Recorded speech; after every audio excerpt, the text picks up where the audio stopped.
우리가 알지만 고라 자손이라 함은 레위 자손의 형제들 중에 하나이죠. 그가 하나님 앞에 택함을 받아서 이제 성막에서 직무하는, 특히 성막의 기물들을 운반하는 일을 맡았다는 것을 우리는 모세의 글에서 보았습니다. 그러나 이제 그가 모세와 아론처럼 대제사장의 직분을 감당하는 것을 질투하고 시기하여서 이제 모세와 아론을 끌어내리려고 하고, 또 야곱의 아들 중에서 루벤의 자손들, 첫째 아들 되는 자손들이 우리가 첫째 후손임에도 불구하고 우리의 가진 그 직분이, 또 우리의 위치가 좋지 못하다는 생각 때문에 함께 연합하여서 이제 모세와 아론을 끌어내리려고 했을 때 하나님께서 이제 분노하셔서 고라 자손뿐만 아니라 뭐 다단과 아비람, 혹은 또 루벤의 자손 온 같은 사람들, 그렇게 하나님께서 벌하신 적이 있습니다. 그때 우리가 이제 하나님의 직무라는 것이 이게 무슨 세상을 따라서 육체적인 서열에 따라서 정해지는 것이 아니라 하나님의 택하고 거룩하게 구별한 사람들을 통해서 하나님께 일을 하신다는 것을 교훈으로 남기셨죠. 그때 이후로 우리가 고라 자손이 다 이렇게 멸망한 걸로 생각하지만 그렇지는 않고, 이제 아무래도 고라 자손에 속한 직계 그 가족들만 그렇게 된 것 같고, 우리가 이제 다윗 시대에 오면 다윗이 성전을 짓기 전부터라도 모든 것을 준비할 때 성전의 모든 제도를 확립하고 성가대를 조직하잖아요. 그때 이제 성전의 문지기들과 또 성전에서 성가대로 조직한 성가대로서 일원으로서 하나님을 찬양하는 직무를 맡은 사람들 중에 이제 고라 자손이 다시 등장합니다. 그래서 이들의 후손이 결국은 하나님의 은혜, 원래 레위인들에게 주신 하나님의 언약은 소금 언약이라고 하잖아요. 소금 언약이라 하신 것은 이제 변치 아니한다는 것이죠. 하나님께서 그들의 범죄함에 대하여 징벌하기는 하셨으나 다시 그들의 후손들에게 은혜를 베푸셔서 이제 그들의 본래 직분을 다시 감당하게 하신 성전 시대에 그런 은혜를 베푸셨다는 것을 알고 있습니다. 근데 이제 그 후손들 중에서 그 직무를 감당하다가 이 고라 자손 중에서 어떤 사람이 교훈을 남기는 시편을 기록하였다는 것인데, 이렇게 쭉 읽어보니까 이 고라 자손이 원래 하나님의 성전에서 성의를 지키는 무리와 동행하면서 기쁨과 감사의 소리를 내며 그들을 하나님의 집으로 인도하는 역할을 했다. 그러니까 아무래도 성전에서 찬양하는 성가대 역할을 했던 것 같아요. 그죠? 인도자 역할. 그 성전으로 많은 사람들이 성전으로 올라올 때에 그들 앞에서 찬송하면서 무리를 인도하는 그런 역할을 했던, 그런 아주 그 중요한 직무를 했던 사람이었는데, 어찌된 일인지 지금은 그가 이제 예루살렘 성전에서 굉장히 먼 곳, 특별히 이제 6절 7절 뭐 보면 요단 땅과 헤르몬과 미살산에서 이렇게 주를 기억한다 했습니다. 그러니까 저 이스라엘 북쪽 변방을 넘어서는, 지금으로 말하면 이스라엘과 시리아 경계 정도 되는 어떤 그런 땅에 있다라는 거죠. 그러니까 이스라엘 땅 경계 밖에 있는 것으로 여겨지고, 그 이유를 추측해 보면 9절에 보면 원수의 압자로 말미암았다 이렇게 이야기하는 거 보니까 아무래도 무슨 그 이방 민족의 침입으로 인해서 이 사람들이, 이 자손들이 아마 끌려갔거나 포로로 잡혀갔거나 어떻게 유배됐거나 뭐 이런 상황인 것 같아요. 그래서 본래 레위 자손들은 직무를 따라 성전에서 봉사하게 돼 있는데 지금은 그것을 봉사하게 되지 못한 상황이라는 것이고, 이런 상황이 발생할 때는 항상 이스라엘의 영적 상황이 좋지 못하고, 정확한 시기를 측정할 수는 없지만 북이스라엘이 멸망할 땐가 남유다가 멸망할 땐가 뭐 여러 사람들이 추정하기는 하나, 하여튼간 이 성전에서 봉사하는 찬양하는 직무를 맡은 사람이 그러하지 못하고 정치적인 어떤 이유로 인하여서 변방에서 예루살렘 성전을 기억하면서 교훈한 지은 시라고 할 수가 있겠습니다. 특별히 이제 그곳에서는요, 뭐 안식일이라고 하나님께 예배하는 사람들이 없잖아요. 이방인들 가운데 이제 끌려갔으니 이 자기의 직무를 감당할 수도 없지 않습니까? 그리고 이방인들이 이제 이런, 니네가 그 예루살렘에서 성전에서 그렇게 제사장 같은 직무를 성전 봉사자들인데 네가 그렇게 찬송하던 하나님이 어디 있느냐라고 그렇게 조롱하는 것이 마치 칼이 찌르는 것 같았다, 이런 얘기를 하고 있지 않습니까? 내 뼈를 치르는 칼같이 내 대적이 나를 비방했다. 우리가 뭐 칼에 찔려본 적은 없지만 하여튼 칼이 찔렀는데 뼈까지 찌른다는 건 굉장히 깊숙이 들어왔다는 거잖아요. 그런 고통이라고 이야기하고 있습니다.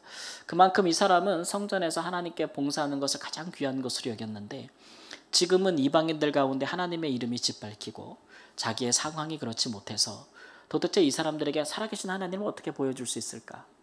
그런 것들에 대해서 너무 낭망하고 너무 실망하고 너무 불안한 상황이라고 할 수가 있겠습니다. 이스라엘 자손들도 이 같은 상황을 겪은 것을 우리가 알고 있죠. 후에 시편에서 보겠지만 그들이 바벨론에게 멸망해서 포로로 잡혀갔을 때 바벨론 강가에서 울면서 하나님 앞에 그 사람들이 그러잖아요. 여기서 네가 시온을 노래하라. 하나님 앞에 찬송했다고 여기서도 해봐. 그리고 막 조롱하니까 그 사람들이 울면서 안타까 슬퍼하는 그런 시편을 우리가 기록된 것을 알고 있지 않습니까? 아무래도 이제 같은 상황이라고 생각이 돼요. 그래서 성전에 갈 수 없는 그런 안타까운 상황, 예전을 회상하면서 하나님 앞에 슬퍼하는 모습, 하나님께서 어떻게 우리를 잊어버리셨습니까? 라고 탄식하는 그런 마음들이 고스란히 시편에 담겨 있습니다. 그러나 한편으로는 이렇게 절망적으로 끝나는 것은 아니고, 그러나 그들이 있는 곳에서 성전은 없지만, 그러나 6절 말씀 보면은 7절 말씀 폭포 소리와 깊은 바다 또 낮과 밤 그런 소리들 속에서 내가 이제 하나님을 보고 하나님께 기도한다 이렇게 이야기를 하죠. 그렇게 이야기하면서 자기 영혼에게 말하기를 하나님 내가 내 하나님께만 소망을 두리라 이렇게 얘기하죠. 내 영혼아 하나님께만 소망을 두라. 그러면 그가 나타나시지 않겠느냐. 우리는 그래서 여기서도 여전히 하나님을 찬송하자라고 하는 자기 자신에게 영혼에게 명령하면서 격려하는 것으로 끝나고 있습니다. 그러니까 이런 참담한 상황에서도 이 사람이 그 하나님을 찬송하고 예배하는 직무를 놓지 않으려는 간절한 믿음 그런 것이 있고, 비록 성전으로부터는 격리되어 있지만 성전보다 크신 분이 누구예요? 하나님이시지 않습니까? 그러니까 소망을 하나님께 두고 여전히 하나님이 도우실 것이라는 소망.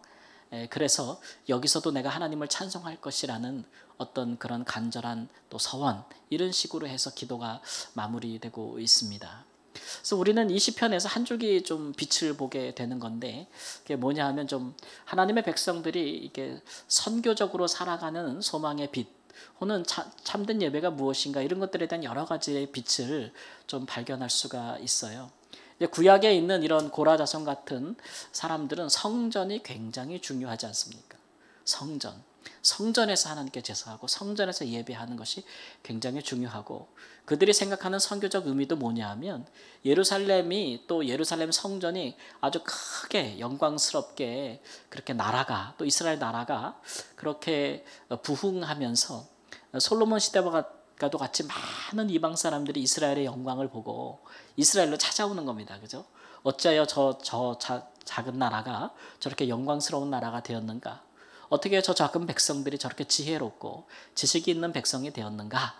궁금해서 오면은 그들을 성전으로 인도하면서 하나님의 말씀을 보여주고 하나님의 영광을 보여주는 그런 것들이 이스라엘 백성들이 생각하는, 구약의 백성들이 생각하는 선교였거든요. 그럴 때도 잠시 있었죠. 다윗과 솔로몬 시대에 그들이 이렇게 훌륭한 왕이 있을 때에는 그런 시대가 있었으나 사실 얼마 가지 못했습니다.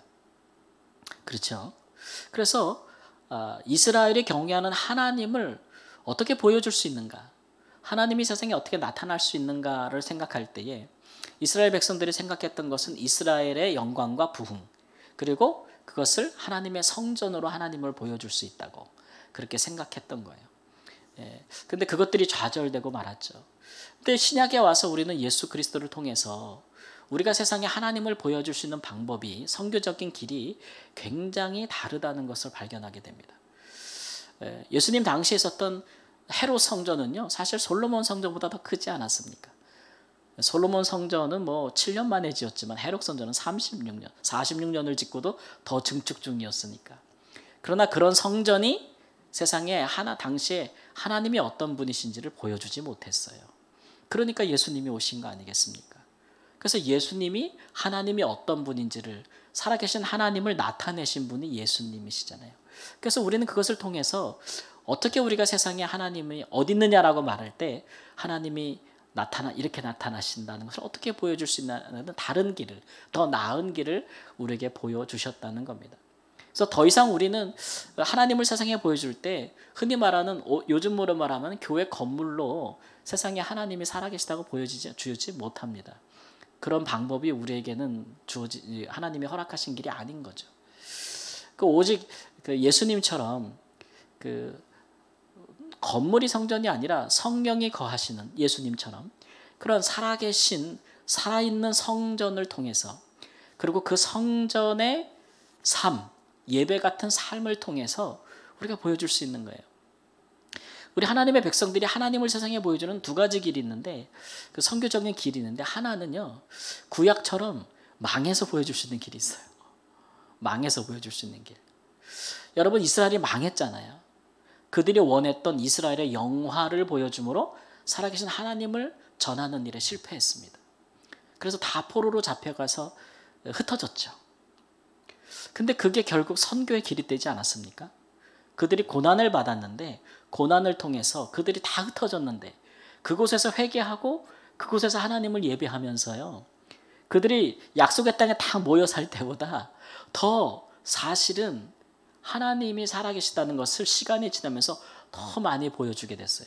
거기서 예배하고 거기서 하나님의 말씀을 배우고 거기서 하나님 말씀대로 살면서 말이죠.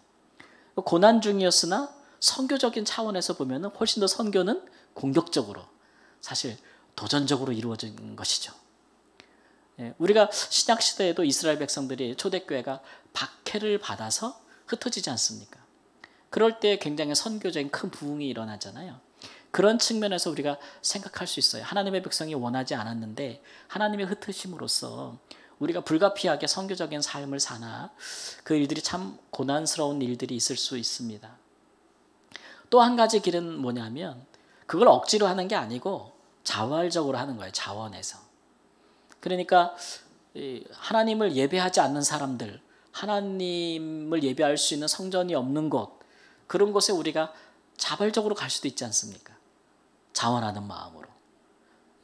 거기는 나와 같은 크리스찬들이나 하나님을 믿는 사람이 없어도 우리가 선교적인 차원에서 갈 수 있는 거 아닙니까? 그죠? 예를 들어서 뭐 내가 결혼을 딱 했는데 집안이 다 안 믿어. 안 믿는 집에 딱 가게 됐어. 그걸 보는 시각이 이렇게 보나 저렇게 보나가 다를 수가 있어요. 그죠? 부정적으로 보면 어떻게 돼요? 이런 집에 와서 나는 망했다. 이번 생에는 망했다. 이렇게 볼 수 있는 거예요. 다 믿는 집안에 가야 내가 편안하게 살 수 있는데 그렇게 볼 수도 있는 겁니다. 그죠? 근데 다른 측면에서 봐보세요. 선교전 측면에서 볼 수도 있어요. 그죠? 내가 이 집안에 와서 믿는 사람 한 사람이 들어와서 얼마나 많은 어려움을 겪겠어요. 신앙을 지키려고 하면. 그러나 그것을 견디고 이기고 결국 가족, 자녀, 배우자 뭐 이런 식으로 해서 친족 형제까지 여러분 복음화되는 일들을 보셨죠? 그죠? 대단한 선교 아닙니까? 그죠? 그러면 선교적인 우리가 예수님의 말씀에 따라 선교적인 차원에서 볼 때 어느 것이 더 선교를 귀하게 이루는 것입니까? 그러니까 우리가 그런 부분들을 잘 생각해 볼 필요가 있는 거예요. 우리가 그런 부분을 잘 생각해 볼 필요가 있는 거예요. 그러니까 하나님의 백성들은 이러나 저러나 선교적인 삶을 살게 돼 있는데 그러나 우리가 믿음을 가지고 있는 한 기왕이면 억지로나 뭘 잘못해서가 아니라 자원하는 것으로 그런 일을 하는 것은 하나님 앞에 더 기쁨과 큰 은혜가 되는 것 아니겠습니까? 우리가 성전이니 성령이 우리 안에 계시니 우리가 부르심 받은 그 자리에서 오늘 뭐 고라자손의 예를 든다면 이 사람은 이제 구약에 한정돼 있으니까 그러나 예수 그리스도를 본 우리에게는 예수님이 하신 말씀처럼 성전인 내가 신령과 진정으로 예배하는 것이 예배지 여기저기 이렇게 꼭 하는 것은 예배는 아니지 않습니까? 그런 면에서 우리가 좀 그런 더 도전적이고 선교적인 차원에서 우리의 신앙과 우리의 예배와 또 우리의 부르심을 좀 생각할 필요가 있다라고 하는 것이죠. 이것이 결국 하나님께 소망을 두는 것입니다. 하나님은 그 어느 한 곳에 갇혀 계신 분이 아니잖아요. 그가 우리가 어떻게 알 수 있습니까? 우리가 선교적인 삶을 살 때 비로소 알 수 있습니다. 내가 믿지 않는 사람들 사이에서 또는 하나님을 모르는 곳에서 그런 곳에서 선교적인 삶을 살아볼 때야 그곳에 하나님이 나타나시는 것을 보면 아 하나님이 여기도 계시는구나 이런 것들을 알게 되시기 때문에 하나님이 무소부재하시고 그가 전능하시다는 것을 그때서야 비로소 알게 되는 것이기 때문에 선교적인 삶을 살지 않는 한 우리는 하나님에 대해서 깊이 알 길이 사실 없다는 것이죠. 그런 면에서 주일에도 말씀드렸거든요. 우리가 소극적으로 수동적으로 무사한 일 복지부동 이런 마음으로 신앙생활을 할 것이 아니다. 우리가 더 도전적으로 기도하는 사람들은 더 그래요. 더 도전적으로 우리가 있는 곳이 그곳에서 우리가 예배하고 찬송하고 기도하고 그곳에서 하나님이 나타나시고 하나님이 도와주시고 그런 적극적인 우리가 사고 또 신앙을 가지고 선교적으로 할 때에 우리 하나님이 살아계시고 또 우리가 세상에 하나님을 나타낼 수 있다. 우리끼리 맨날 모여서 여기서 쿵짝쿵짝 하면은 세상에 여기 하나님이 있는지 어떻게 알겠어요. 모였을 때는 그리하고 흩어져서도 우리가 살아계신 하나님을 더 충만히 나타낼 수 있다. 보여줄 수 있다. 라는 것들이 결국 선교적인 삶을 살기를 원하는 그렇게 기도하는 우리에게 달려있는 일이다. 라는 것을 한 번 더 생각하고 우리가 기도하고 예배할 수 있기를 주님의 이름으로 축원합니다. 아멘.